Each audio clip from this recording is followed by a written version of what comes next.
everyone. Lovely to have you here.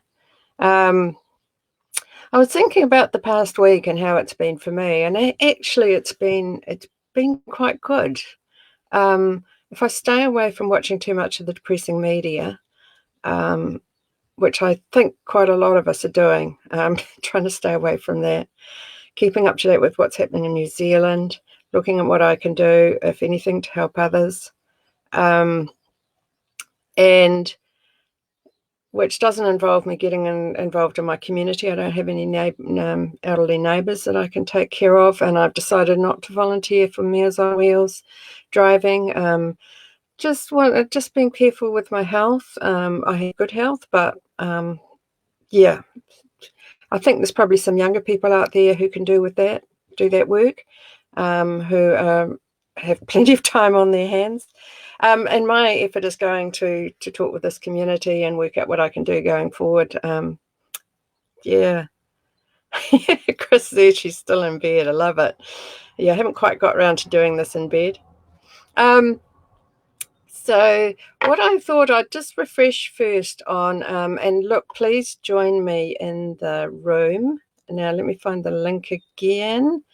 I can add, here's the link, and I am going to do this. I'm going to put it on the screen. And if I go offline at any time, ladies, just wait and I'll refresh things this end. So there we are. That's how you can join me. That's the link. You may need to copy and paste, or I don't know if it's clickable, so you'll work that out, I'm sure. So yeah, and you know what? I was talking about my week, and a funny thing happened to me earlier this week. I was walking on the beach with Grant. It's just a stunning, stunning day. Oh, just a stunning day. Sun was shining, sea was calm, people strolling along the beach. You know, we're so lucky we live on the beach. But that was all part of a plan. I'll tell you about that one day if you don't know the stories. And I was thinking, and I just heard myself saying to Grant, oh, life is good. Because there's something about when I get out and walk on that beach that most makes me feel my soul, makes me feel well in my soul. And it's always been like that. And that's one reason we moved here. It was a big factor in me actually changing my life and getting out of this terrible depression I was in and getting back to being okay again. And so, yeah, and then I thought, geez, I'm saying life is good. And I had this little thing in my mind going, oh, but it's not good for everyone. And there's a whole lot of stuff going on, but still life is good. So we can have two things happening at once. I think that's how it is. You can actually have a mood level that is, optimistic or low. And I know some of you know what it's like to have a continual low mood. But you can still feel optimistic, or you can, there's just sort of like what's happening in the world, and then there's what's happening with your mood, and they can be two different things. I know that I'm an optimist, but I also have had severe depression, and they're actually two different things. So I'd also just like to reflect on the post I put out this week. And I've talked about it before, about the sort of 4 mindset modes of COVID-19. And they are firstly being stuck or feeling overwhelmed, when there's a shock announcement or you've watched too much media and you're just like, your brain can't get around what's happening in the world. You wake up in the morning and think, God, this isn't a dream. This isn't a nightmare. This is the reality. The world is never going to be the same for us again. And then the second mode, and I know my friend Jan and I talked about this week, she felt like she was in standby. And I spend quite a bit of time in standby as well. And that's when it's quite okay to be in standby. That means you're just in a holding pattern. You're not really taking action. You're not, busting out there to start doing new things or trying new things or thinking about what you can do. You're just in standby. You're just letting this wash over you. You're letting this the situation, absorb it. Take the time to be, just let it be. Let it be. Just let it be and let yourself be and be kind to yourself and just take retreat into that space. It's okay. It's absolutely okay not to be knowing where you're going, what you're doing, and just take the time to just be, let it be. And the third mindset mode I put down is called response. And that's when we know when we can start taking some actions. And we don't know what the hell those actions might end up. We don't know what's going to happen tomorrow, next month, next week. But if we start taking a few actions, then we can feel like we're doing something positive. And it might be, and I'd like to think today about what are some things we can do to start preparing ourselves for the re-emergence. You know, our work may not be the same again.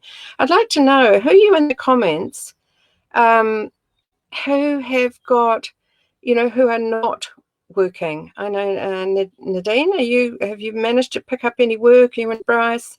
I know there's people who are seriously affected with their employment here. Heather, can you please click on the link, which is the first link in the comments, or the link that's on the screen, and it'll bring you in the waiting room. Good morning, Brenda. Nice to have you here. Thank you.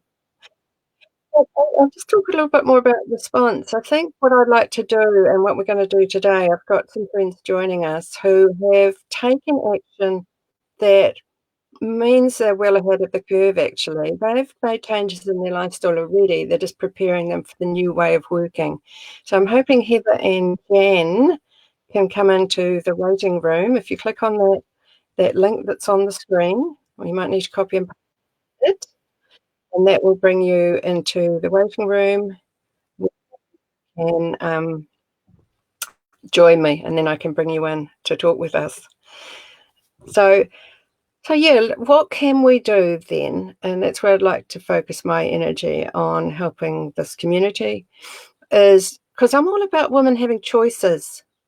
And while we may feel that we don't have a lot of choice at the moment because we don't know what the hell's going to be the choices are, I think we can make some choices. I think we can make some choices about taking some small actions that will prepare us for the future, whatever that is.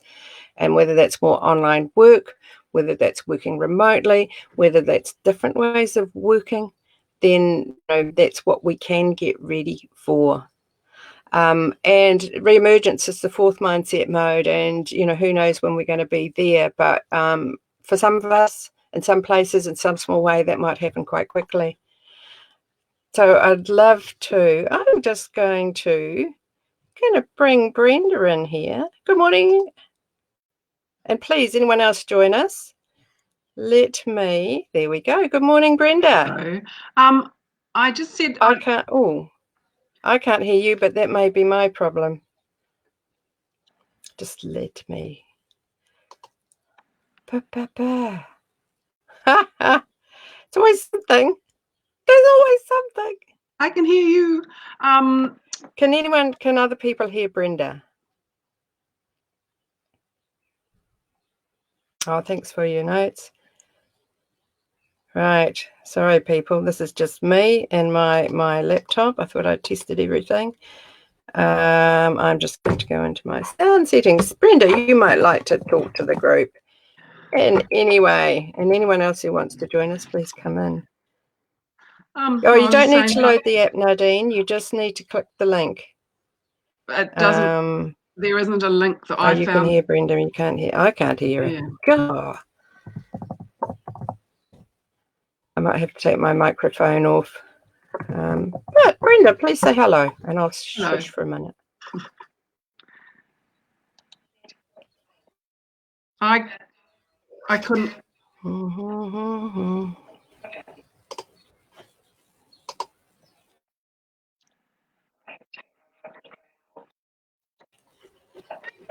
I found this really frustrating.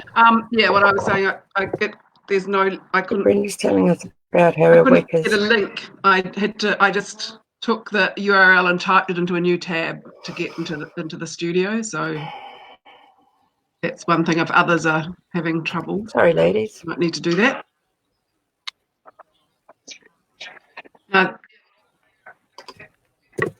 This is waiting for me.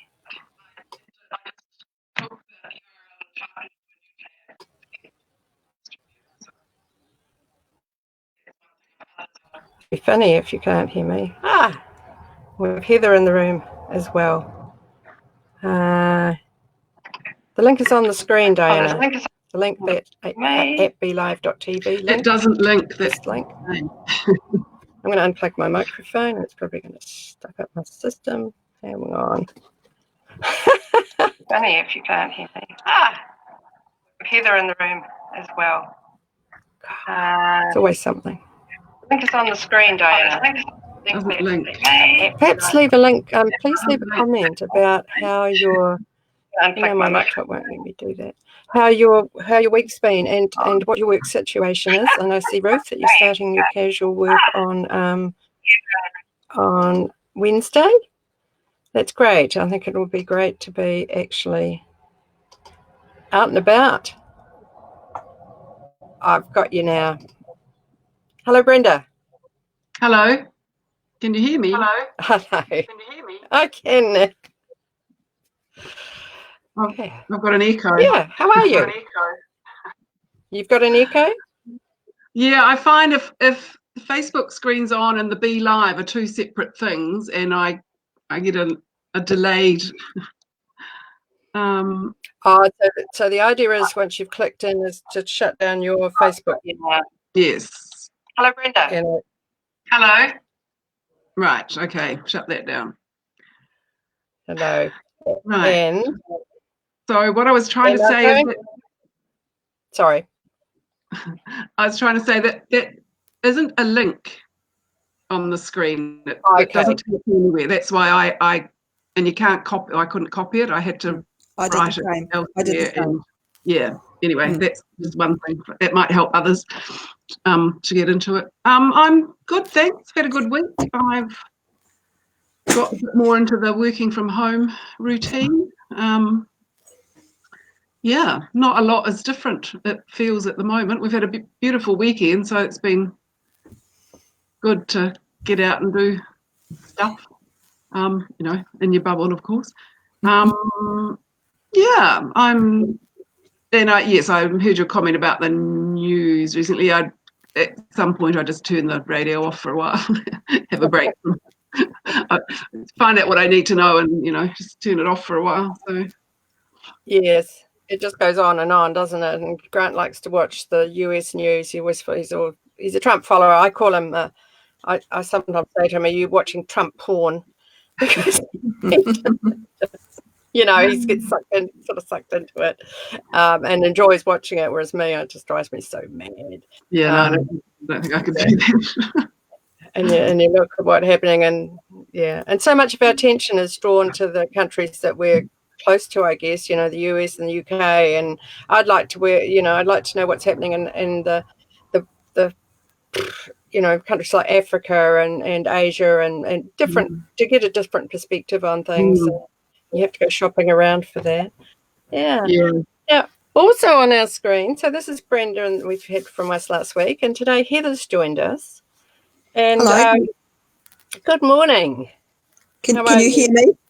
I can hear you loud and clear. Great. Hi.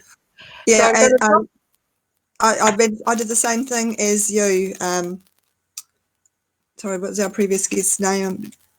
Brenda. Sorry, Brenda. First of all, I tried putting it into the search on Facebook, and that brought me to a whole different place. So don't do that. Yes. That's how you do it. Anyway, sorry. Hello. How are you? Another beautiful day. It is a stunning day here. I was just saying that it's just to the ladies who were here before 11 o'clock that I caught myself saying when I was walking on the beach during the week, life is good. And in that moment, absolutely it was. And life is good. Yeah. And the stuff that's going on, it's almost sometimes it's like we're living in two different streams. Yeah. We can be doing really well in ourselves and all this craziness, and I know some of us are finding things more difficult in themselves, and that doesn't mean we can't be optimistic about the future, though. Can I just say that there are three things that I'm finding really lovely about this time. Yep. So one is the slowing down of life, right down from being super busy to not being super busy and actually having a bit more headspace to do other things. And even, dare I say it, do things like clean out drawers and, jobs that just are there that don't go, just even having the time to do that has been nice. So that's one thing. Secondly, I love the quietness, that the lack of cars and trains and buses and planes. I don't know about you, but we seem to be hearing far more bird song and seeing more birds. And of course, we've had lovely weather, which has been helpful. And the third thing is I've been really impressed with the creativity that so many people have demonstrated. I mean, we see a lot of creepy stuff as well, but there's some very clever, like you may have seen Family Lockdown Boogie that a Wellington family have put together. Yep. There was another really good one about, it's still coronavirus, but at least it's in an amusing way. And another one was Bohemian Rhapsody with completely changed words. It's very clever. So, and there's a lot of that out there as well, and people are really stretching themselves creatively to make the best of it. So I think that's all good. And in community as well. Like I'm buying groceries for one neighbour and I've got to know the other one a lot better. So, there are positives that you have to take from this situation. So, So, Lee, what's your first question for me, actually? Oh, well, I've asked Heather to join us because Heather's someone who has changed her life in the last couple of years as she's moved from one place to another. She can tell us about that. And what I think it has done is prepared her for the work future, because while business might be slowing now, there is definitely assets and tools she's got that can join us, that can be of value to us. So I thought I'd get Heather briefly. Heather, Ruth. I can see people's names popping up on screen. Heather, to tell us a little bit about what she's done with her work, and then tell us about how you think that's going to take you forward. If you've got that up your sleeve, we can talk about that. Okay, so I come from a teaching and public health background. I live in Waikanae, which is 60 k's north of Wellington. And when we first moved here 5 years ago, I was working full-time in Wellington, and gradually, just through different changes of job, I've been working part-time in Wellington. I currently work for 20 hours a week at the Cancer Society National Office. But as well as that, my main aim in life, once we got here, because I really love living here, is to create some work for myself so that I don't have to go into Wellington at all. So I started a business called Time Genie, which is a personal concierge and errand service. Started that in 2018. And it's been interesting as I've done all sorts of, it's a difficult business to market because it's very wide. One of the things I do is I look after Lee's Airbnb when her and Grant go away, but I've got lots of other little jobs I do. And more recently I've picked up doing extra work for small businesses that have too much on and can't quite do it themselves. They may not need a lot of help all the time, so they don't really want a new employee, but they want some assistance. So I'm working for a composer of children's music, which taps into some of my past because I used to do a lot of music when I was teaching, and also doing stuff with people with CVs, helping them with that. So it's very varied work, and it has built up really nicely. So I got to the point mid-February when I decided to actually resign from my Wellington job. So therefore only do my business. And of course this whole COVID-19 thing has absolutely kiboshed that, because most of my bits of work have disappeared for the moment. I believe they'll come back. And so as it turns out, I'm staying at the Cancer Society a wee bit longer. I was going to finish next week. I'll be staying a bit longer, but that's just to tie some things up. I will be finished completely by June. So, I'm lucky that I've got a very supportive husband who his attitude was, well, you've done it once, you can do it again, because that's the wee bit how it feels. But I do know that I've made good connections. For me, networking has been invaluable, and I've belonged to lots of different groups, and I will need to be very careful about keeping those groups going. And during this time I've been conscious of keeping in touch with those people that I have worked with. so that just connecting, because all of these people have become friends to some degree, but also because there'll be a time when we want to work together again. I want them to not forget about me. I haven't fallen off the planet, type of thing. So as far as the future goes, I think some of the work will come back, some of it might not, and so I'm going to have to really think about who my market is, and I might have to stand up and dust myself off and start again for some of my to create new work. But I think I know I can do it because I've done it before. So I've got the confidence now, and I can make it work, and I don't have to go into Wellington every day or even several days a week. So do you think your work might change, the types of work that you'll be doing? Because you do some task-based work for people, and that may continue. People may still be restricted. Actually, one thing I thought about, Lee, I was thinking about this after we had our chat yesterday. I think one thing I might end up doing more of is working with older people who are on their own, which is something I have always said I would do, and I've done it with one person. But I believe there'll be a lot of people, once we go, if we ever go back to normal, there'll be people who have got elderly relatives and they want to support them, but they won't. Once they get back into their working life, they won't want to be taking time off.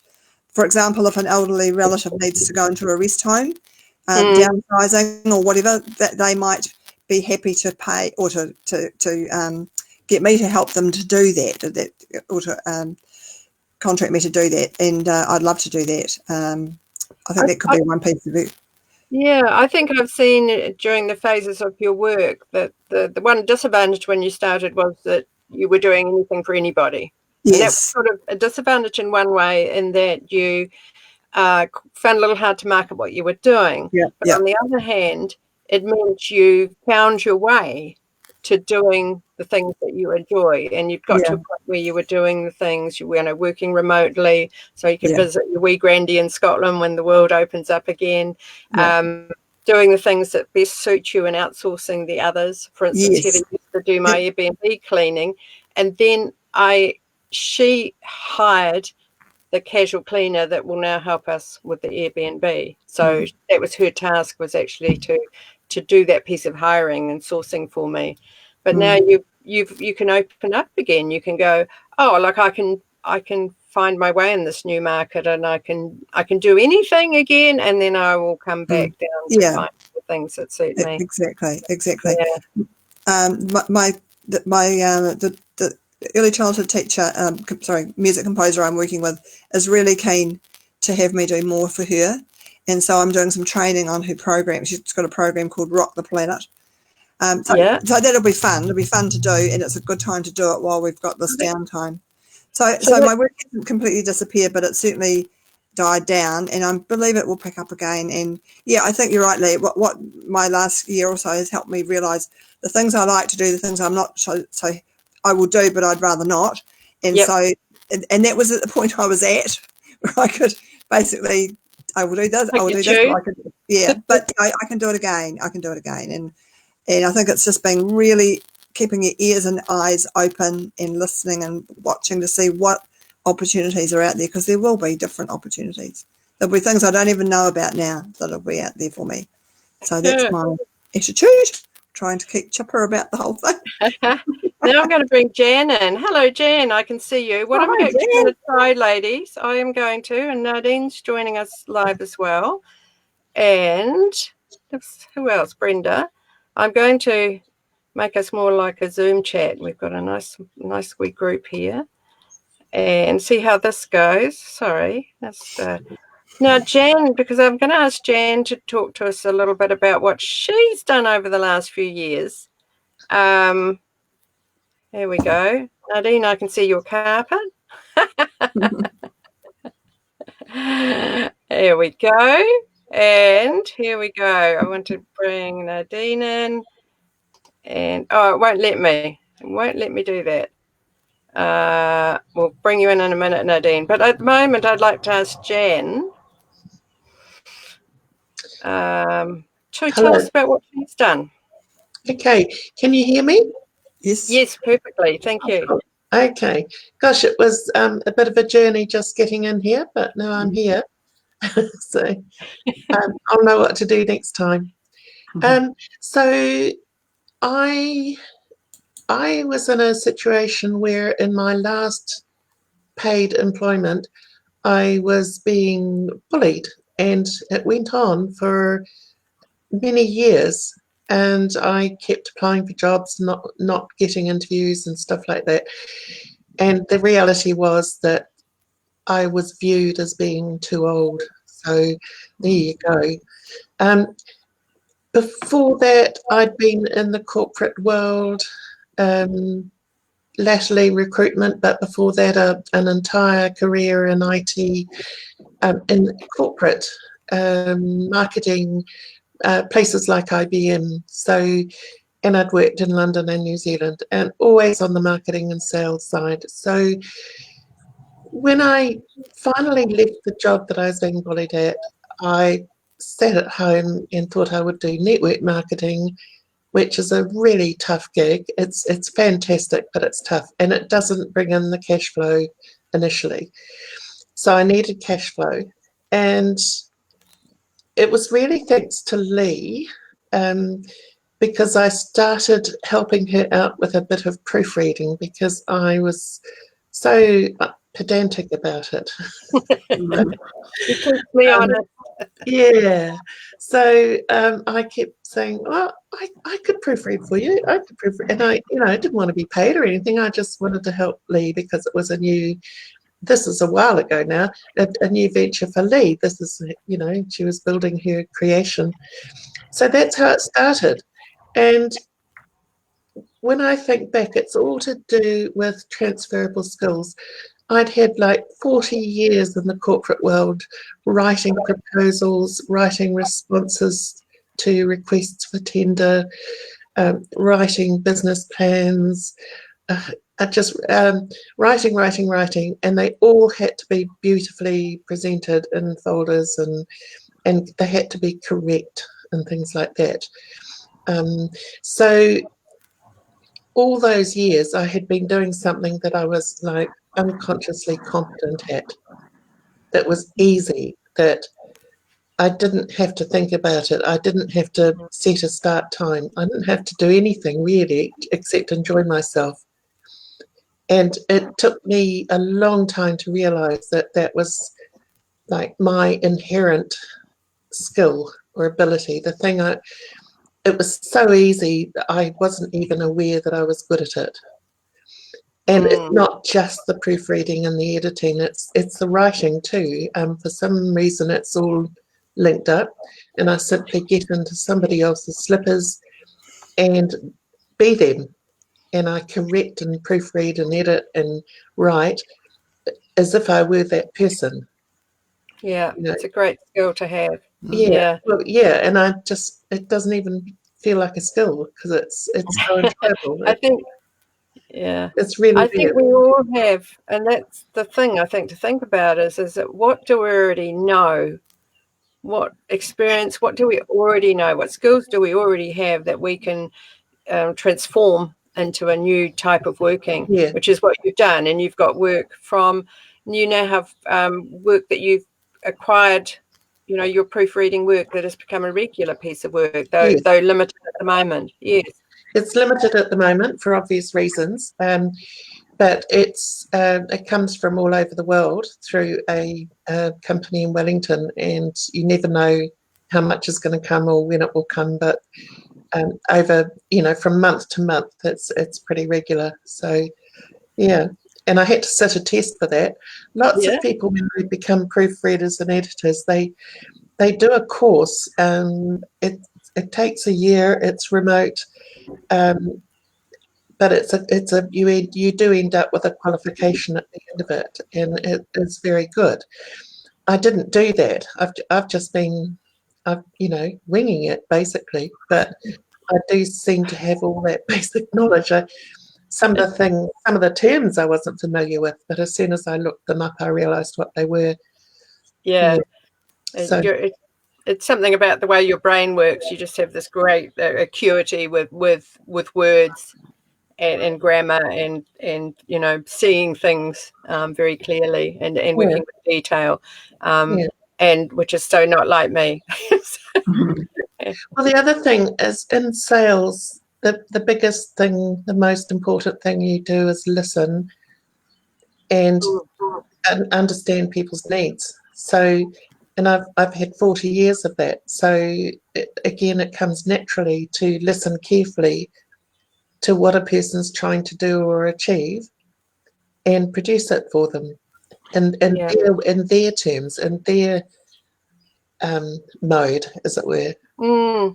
And just to thank you, Jan, because it's really useful. I know Brenda has some similar skills, don't you? You've done a lot of documentation, process mapping, writing. We'll come to you, Nadine. I want to hear what you're up to. But yeah, Brenda, just have you thought about how you could repurpose those skills going forward if your situation changed? No, don't want to put you on the spot, but not to any great extent. But in periods where I've been between contracts, I suppose I've started thinking about it, but probably not got very far. But I've thought about the possibility of working for overseas clients, you know, because you work in their nighttime, get stuff back to them in the day, or also you rely on people remaining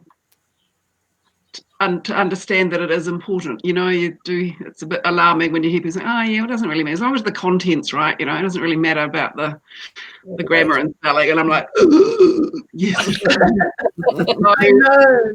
As long as there's not too much of that. Oh, well, we can drop this and we can drop that. But I mean, part of the job is actually keeping up with changes in language and grammar. But no, it's something I'd probably look at if my contract work. I've been very lucky to work as I'm called a technical writer, and that's what I'm employed as in various contract roles. But it's something I'd like to think I could keep offering at any point, as long as people still feel it's important to have put together documents. What I'm thinking of doing is creating some content around where to go to find this sort of work, and put together a list. And so I'll be asking people to let me know where they are finding portals to work, and perhaps we don't need to qualify them that well at this stage, but I'm starting a list so that we can all I can create on the website a place where you go, oh, okay, this is where I could check out. You know, there's the standards like Upwork and Fiverr, but there's remote work. There's a whole list of places. I actually found on a Facebook group this week a comment from a woman from the US who shared where to register for online telework in the US, the new US government looking for teleworkers. Right. So I shared that with another woman in this community who I knew was lost her job and was feeling pretty dire that she couldn't work as a nurse because of her health condition. So she was feeling pretty lost because she couldn't do what she felt was useful. But yeah, I thought that might be useful. Would that be something that you think would be valuable? Yeah, and the other night, and I kicked myself for not writing it down, it was either on TV3 News or The Project. I don't know if anyone else would have seen this. It was an initiative, was basically providing a networking platform for lots of different businesses. It was putting, and I think small businesses, putting people in touch with other people at the moment who might need some work or some help or just cannot. Next time I'll write it down. So I don't know if anyone, I'll be seriously trying to search on it and I can't find anything. But I thought of you, Lee, at the time. You know, it just seemed like a good a platform for putting people in touch with each other, maybe along similar lines. So yeah, anything like that, I think it's a great initiative, and not just now, going forward as well. Are you still there, Lee? Oh, come in, Lee. Lee. Good morning, Lee. Where are you? Okay. I'm back. I've discovered I can only. Sorry, Brenda, Oh, there you you're are. off screen. But you can still hear you, so we can have two on audio. I may end up going to Zoom as our platform, but anyway, let's go with this. But Nadine, welcome. I'd like just to hear where you've been up to and where you're at. Right. And when I spoke to you a couple of weeks ago, you were feeling pretty distressed. Yeah. Probably in that standby mode. Yep. The last 2 weeks has really been consolidating financially, making things last as long as we can. Both my husband and I are out of work. But there is short, potentially long-term prospects in the near future. But when that is, we obviously don't know. So we've got to look, further than that, and just sort of making sure that we're going to be okay. So that really has been my objective in the last couple of weeks. And we finally got to a point that we know that we'll be okay for a short while. Mm-hmm. So that's great. So it's really been reflecting and deciding, where am I going to go from here? There's short-term options, but of course long-term, as you know, Lee, I've been wanting to launch into something different career. So that's going to be interesting times because of what our economy is where it's going for the next 12 months. Yeah. But it must have been. I'm thinking about the what's been happening up here for you. As you say, you're now in standby, and you've moved out of that absolute overwhelm and distress that you were in when we spoke a couple of weeks ago, which I'm pleased for you. And when you say short term, are there things that you've identified that are part of the current state, this crazy state that we're in, or are these old world opportunities? If you get what I mean. There's old world opportunities Right. that come forward, Yeah. and it's potentially 3 months' work, which will be great. I'll take anything, for the short term, and it might give me some breathing space to venture out further in that time and just investigate other career options. Mm. I'm not confident in that at the moment. I think it's going to be pushing uphill to find satisfaction in that area. So that's where it's concerning for me. It's just bad. It's just Bad timing for everyone. And I've been thinking about this a lot because a lot of my work has been around. I want to help. I started out saying I want to help women do work that they love, right? And in this scenario, that is over optimistic, for some of us, right? Yes. However, so that's why I'm moving into I want to support women to see the choices that are available, or to be able to open up and explore choices that they may not know existed. And while we would like to do work that fits, and Heather and I were talking about this yesterday, we want to do work that fits with our natural, does give us some joy or satisfaction, or is purposeful or meaningful. And we can continue to learn and grow, and it meets our personal values and all those things. There's going to be some more difficulty in perhaps achieving that. But by opening up, and that's what I encourage, it's like if you can keep your mind opening up to what possibilities might be by, exploring more, then those things might become more easily apparent. Yes, well, I think, it's taking care of your mind and trying to keep out these negative thoughts that are absolutely, every time you listen to the media or you read, it's just negative. And when you're exposed to that every day, that's tough. That's tough for people. So I'm trying to limit what I'm reading and what I'm listening to.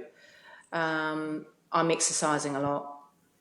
Yeah, good. Yeah, I'm doing a bit extra as well. Yeah.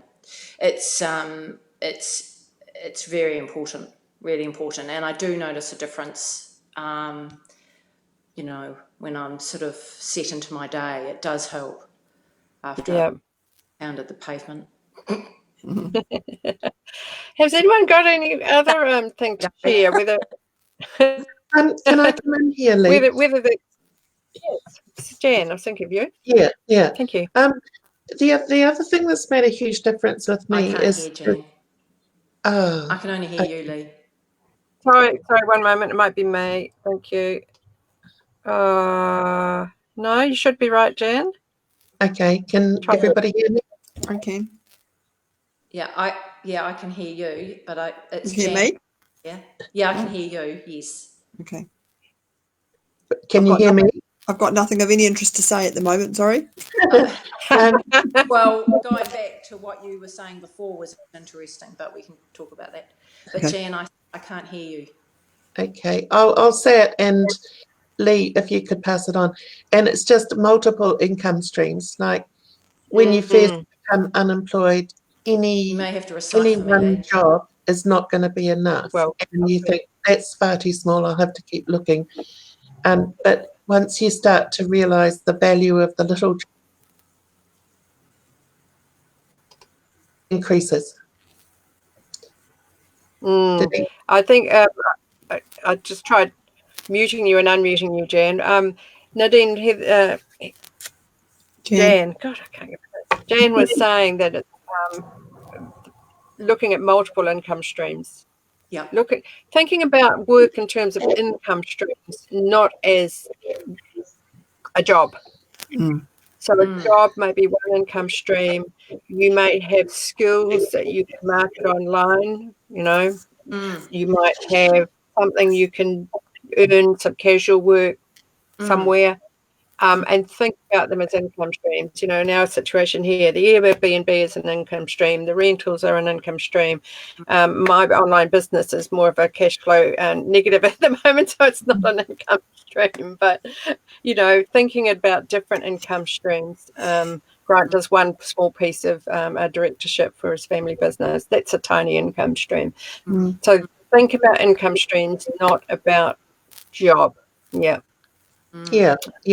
Yeah, that's how my business has been, individual income streams, and they've come and gone at different times. At the moment, they're all pretty much gone, but like for a while, no, I've still got one. Still got one going at a low level.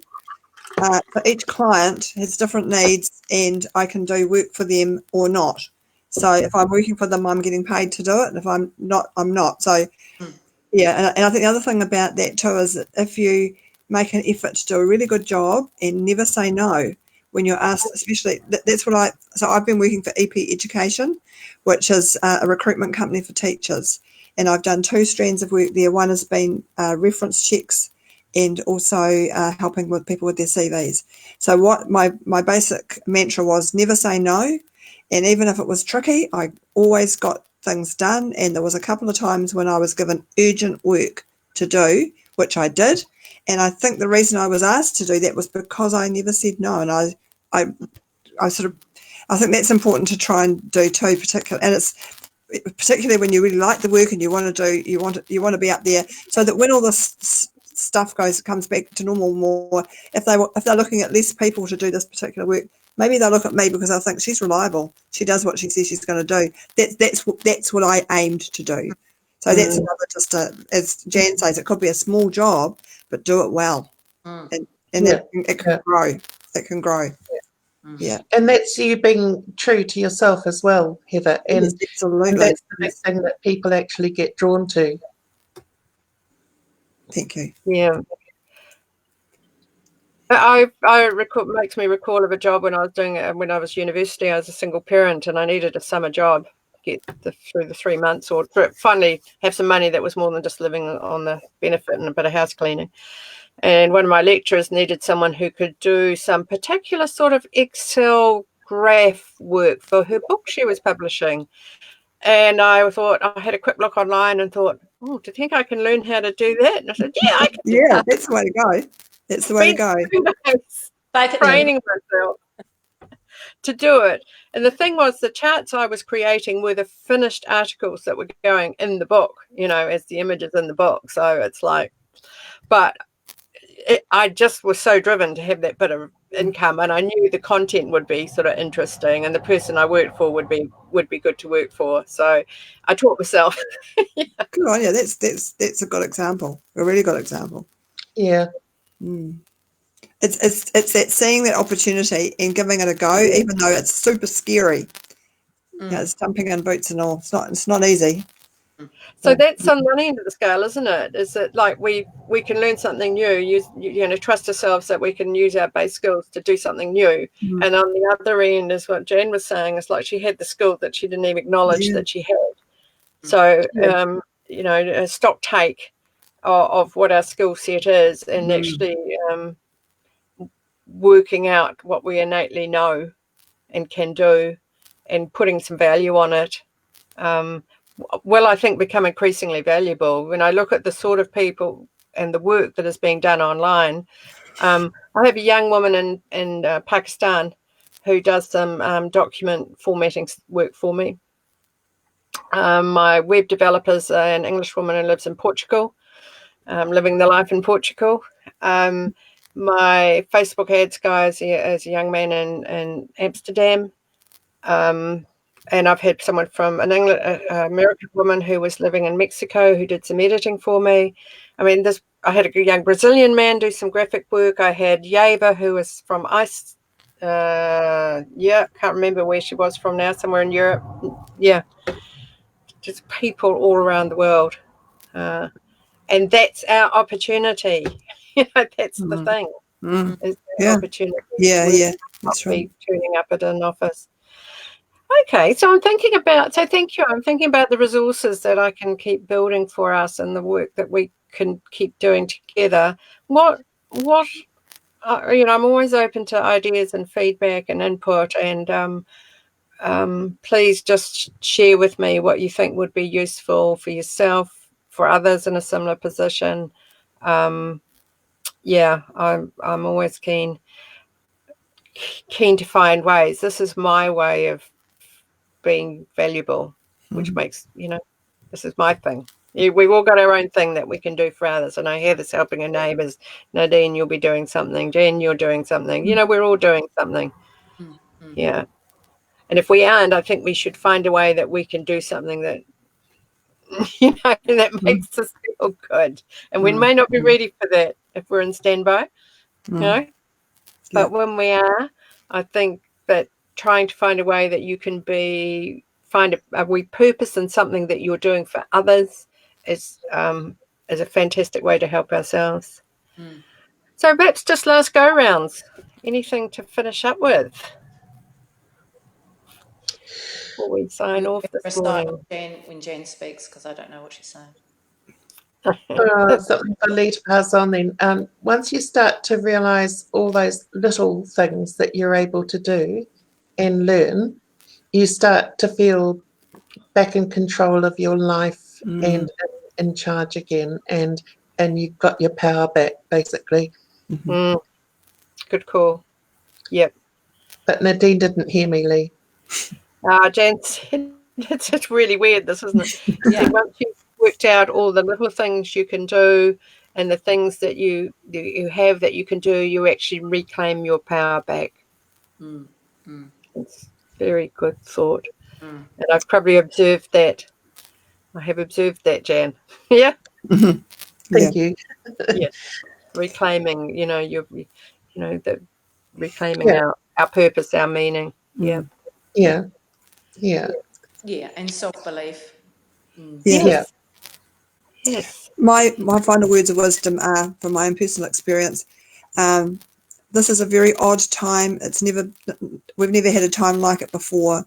It's perfectly okay to have a really flat day when you're feeling shit, and just let yourself go with it, because tomorrow is another day. And we have been incredibly lucky with the weather. It's been helpful. Yeah. But even so, I think it's important to just give yourself that time. And do stuff that you like to do when you can. So go for, Nadine, as you're saying, you exercise. If you like to draw, you like to doodle, whatever. Play the guitar. Give yourself space. It's okay. And tomorrow is another day. Have an extra glass of wine. Yeah. Oh, yes. Yeah. Did you see that post that Pia put up on She Loves Life on the page? Way to have a balanced life is to have a glass of wine in each hand. Yeah. We can cut ourselves a bit of slack, I think. Yeah. Yes. Yeah. Well, that's the thing. I know. Brenda. I'm just trying to Sorry. my belief that I'll leap out of standby and into this re-emergence. It will happen. It will happen. No, It will take time. there is It'll a take space time, in Nadine. between. But there's Sorry? no hurry. No hurry. There's plenty of time. Yeah. It's finding ways you can respond. And I was talking to a lady this week who just doing one baby step each day was the thing we talked about. And just to do that was the most important thing, was to do one small thing each day. My advice was, it doesn't matter what that thing is. The matter is that you do it. And it doesn't matter how small it is. And just taking one step. And I can only draw on this, and I have this base knowledge because of that dark time I spent in depression. This is comparable for me in that. And some days the only thing I could do was say, I'll cook us a meal tonight. I'll cook Grant and I a meal. That was the only thing.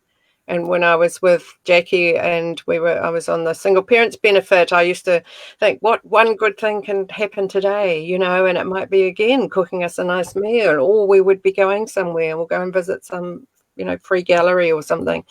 So, just those very small things are what got me through with the really tough times in my life. So don't discount that. We don't discount. You're highly competent, successful women, but don't discount how the small things matter. Yeah, and I think just not think too far ahead at this point. I think people are just, because it just gets all too consuming. Yeah. When you think too far ahead, and nobody has answers at the moment. No. So that's something that I've been sort of telling myself in the last few days, is just keep it really simple at the moment. I've even reduced my conversations with my parents because I find them really depressing. They're very negative, and it just does my head in. So I'm even limiting the amount of conversations I have with my parents. Admittedly, they're elderly and they need, because they can't step out of the house. So I'm sort of balancing conversations with them how many times during the week, going in with things to say, and then I'm having to cut them off because they just love to get into that doom and gloom, and I just can't. I'm not. No. It's good counsel to yourself to do that. Yep. Brenda, have you got anything to? Sorry, Then I go and have a glass just of lost wine. you. Yes, I can hear you. Hang on a minute. Just let me do this.